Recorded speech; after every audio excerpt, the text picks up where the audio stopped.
They said money would set you free, that if you just worked hard enough, earned more, spent smarter, you'd finally feel in control.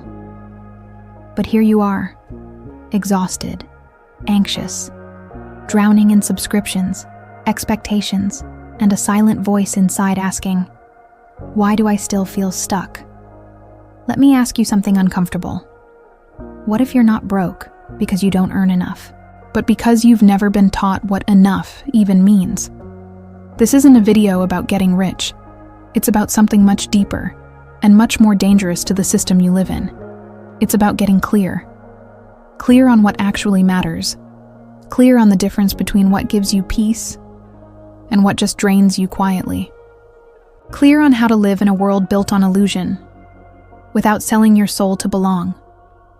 Inspired by the ancient wisdom of Epicurus, we're going to expose the traps that keep you poor in mind, heavy in heart, and lost in the illusion of endless need.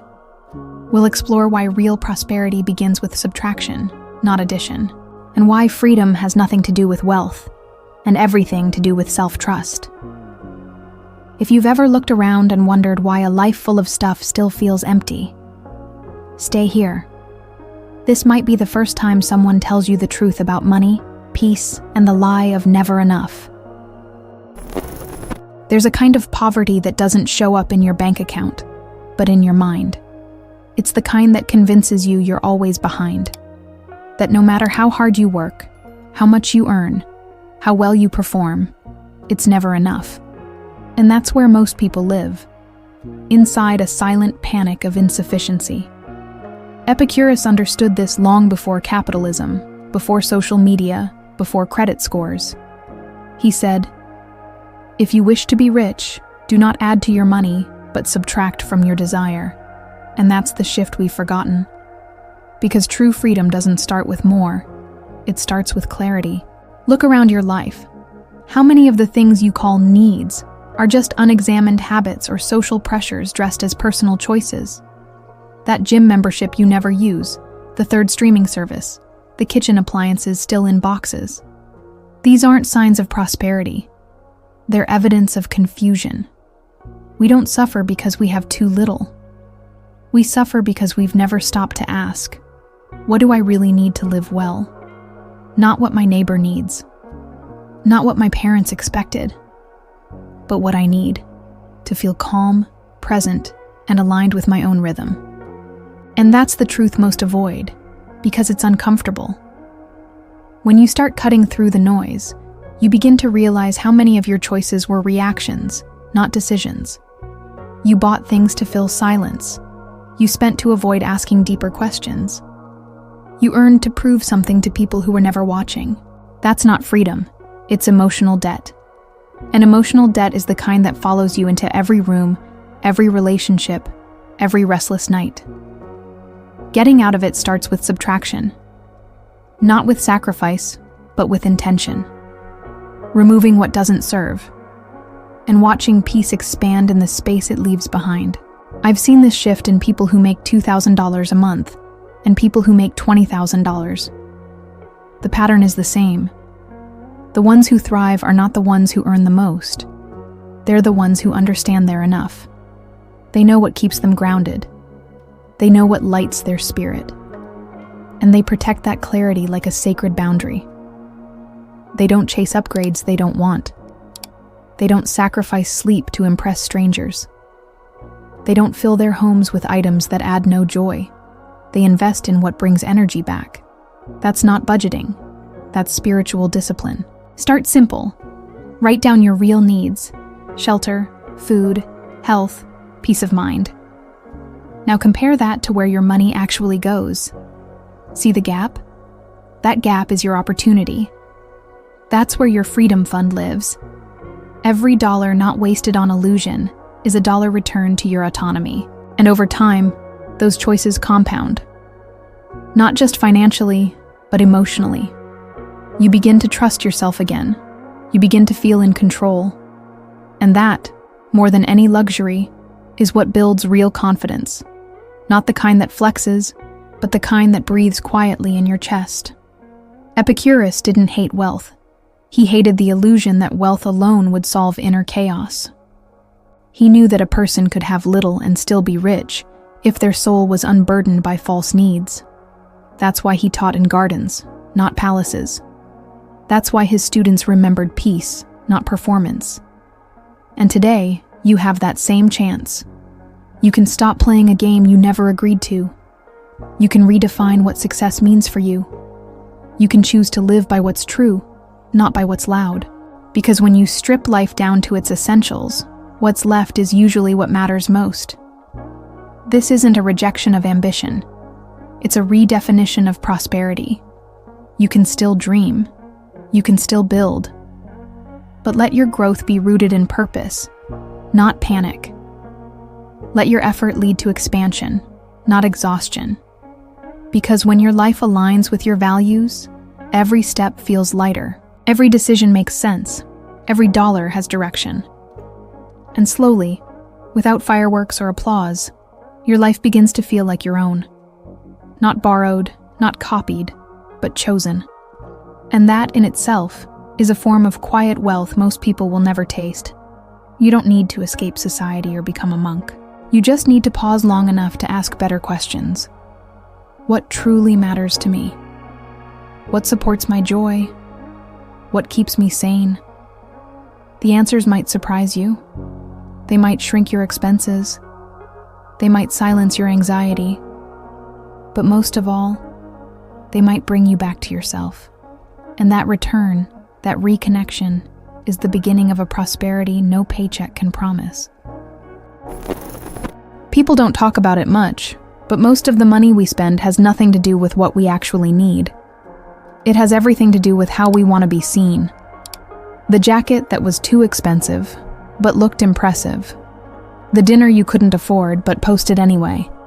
The gadgets, the upgrades, the vacations, that weren't for peace, but for image. That's not financial freedom. That's performance. And the worst part? It's so normalized that we don't even recognize it as suffering. But make no mistake, spending to feed your ego is just another way to stay broke, mentally and emotionally. Ego spending is the enemy of real prosperity. It whispers that you're not enough until you're seen enough, that every quiet moment needs a loud purchase. That validation comes with a price tag. But the truth? Confidence that needs proof isn't confidence. It's dependency. And dependency is the first chain around your neck. You don't need more clothes, more tech, more upgrades. You need alignment. Between what you value and how you spend. Between who you are and what you're trying to prove. Because when your purchases reflect your insecurity, no amount of money will ever feel like enough. This is where Epicurus becomes dangerously relevant. He believed that the greatest wealth was wanting less. Not because you can't afford more, but because you've trained your soul to recognize what matters. He taught that the pursuit of false pleasures leads to real suffering. And today, false pleasures look like luxury you can't feel. Debt wrapped in dopamine, and closets full of clothes that can't fix your loneliness. Want to change your financial life? Start by asking, is this purchase for peace or for performance? That single question can save you thousands, and maybe your sanity. The problem isn't consumption. It's unconscious consumption. The kind that happens on autopilot. The kind that empties your wallet while numbing your awareness. That's why awareness is the first step to freedom. Try this. For the next 7 days, track every dollar you spend and write down why. Not just what, but why. You'll start to see your triggers, your emotional patterns, the moments you trade money for meaning. That's not weakness, that's data. And with that data, you can finally choose a different path. One that's rooted in your truth, not your ego. You don't need to abandon joy. You need to redefine it. Real joy isn't loud. It doesn't need to be posted or validated. It's sipping coffee on a quiet morning. It's buying something useful and feeling zero regret. It's sleeping well because your money isn't fighting your values. And once you get a taste of that kind of peace, all the flashy distractions begin to look like what they are. Noise. Expensive, anxiety-inducing noise. And turning down that volume is what gives your spirit space to breathe again. The ego is a brilliant liar. It tells you that more will finally silence your doubts. But it never does. Because the ego doesn't want satisfaction, it wants applause. And applause fades fast. What doesn't fade is purpose, integrity, inner alignment. That's the kind of quiet wealth that outlasts trends and algorithms. And building it doesn't require a raise. It requires courage. The courage to say, no, I don't need this to be enough. That kind of self-trust is rare. But it's available to you, if you're willing to sit with yourself long enough to feel the difference. Here's what happens when you stop buying for the ego. You start discovering your actual needs. You realize you don't need 5 pairs of shoes. You need 1 pair that fits your real life. You don't need to dine out 3 times a week.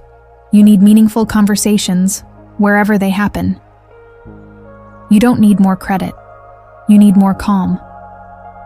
And when you live that way, your expenses drop, your joy rises, and your sense of control comes back from wherever you lost it. That's not minimalism. It's emotional intelligence, applied to your wallet. And at the end of the day, the goal isn't to spend less. It's to spend with intention. To let your money express your truth, not your fear. Because when your bank statement aligns with your values, it becomes a mirror, not a mask. And that mirror, for the first time, will reflect someone you actually recognize, someone you respect. And that self-respect? That's the beginning of a life that feels light, honest, and free from the weight of pretending. There's a feeling that haunts even the most successful people, the subtle ache of almost. You finally reach a goal, earn that raise, buy that thing you waited for, and within hours, your mind is already chasing the next one. No celebration, no stillness, just the next hunger. That's not ambition. That's anxiety dressed as progress. And if you don't catch it early, you'll spend your life climbing a ladder you never had time to lean against the right wall. Epicurus warned us, if you always want more than you need, you'll never be rich, even with all the money in the world. We've confused prosperity with accumulation. We think more stuff, more status, more stimulation will fix what's broken inside. But brokenness isn't cured by excess. It's deepened by it. The more we chase, the more we confirm the lie that we're not enough as we are. And that's the tragedy.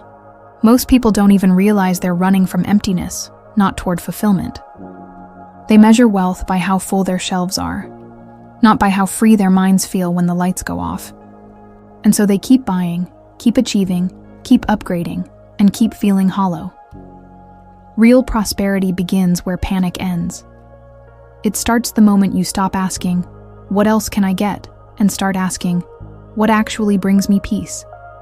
Not temporary thrills, not applause, not envy from strangers, but genuine, grounded, self-honoring peace. That kind of prosperity doesn't shout, it hums. It lets you breathe slower, walk lighter, think clearer. And it's not tied to any number on a screen. It's tied to your ability to say, this is enough for me. Not forever, not perfectly, but enough for now. That's the first real taste of freedom. You know you re-trapped in the never enough mindset when every milestone feels like a delay, not a reward. When the vacation doesn't relax you because you're already thinking about work. When the new house doesn't calm you because now you need to furnish it perfectly. That cycle is endless unless you break it. And breaking it doesn't mean giving up goals. It means giving up the idea that your worth is earned through exhaustion. You don't owe anyone burnout.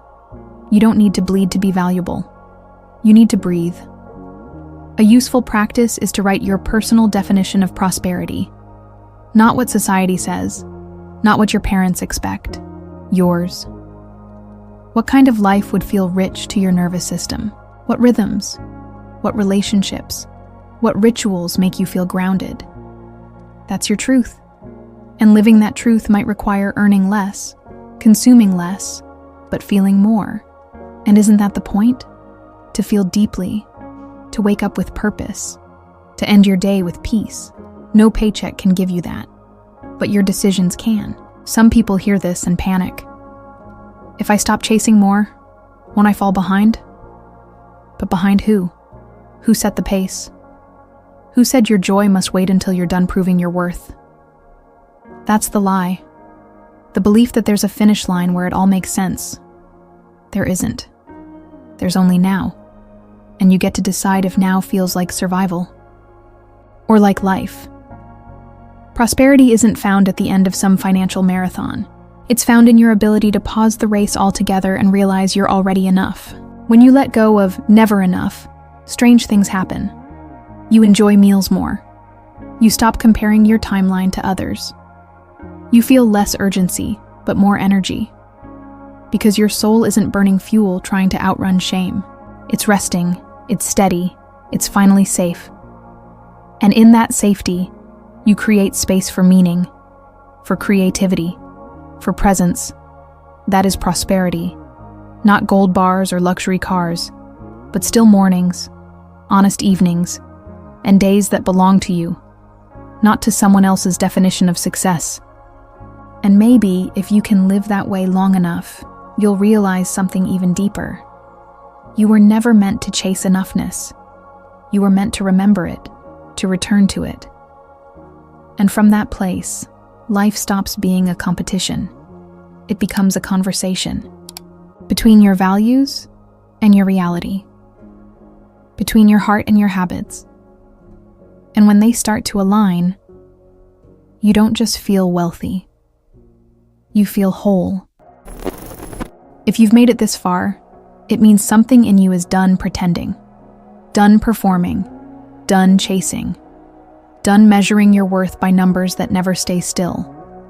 And that matters, because most people don't even pause long enough to ask the questions you're now holding in your hands.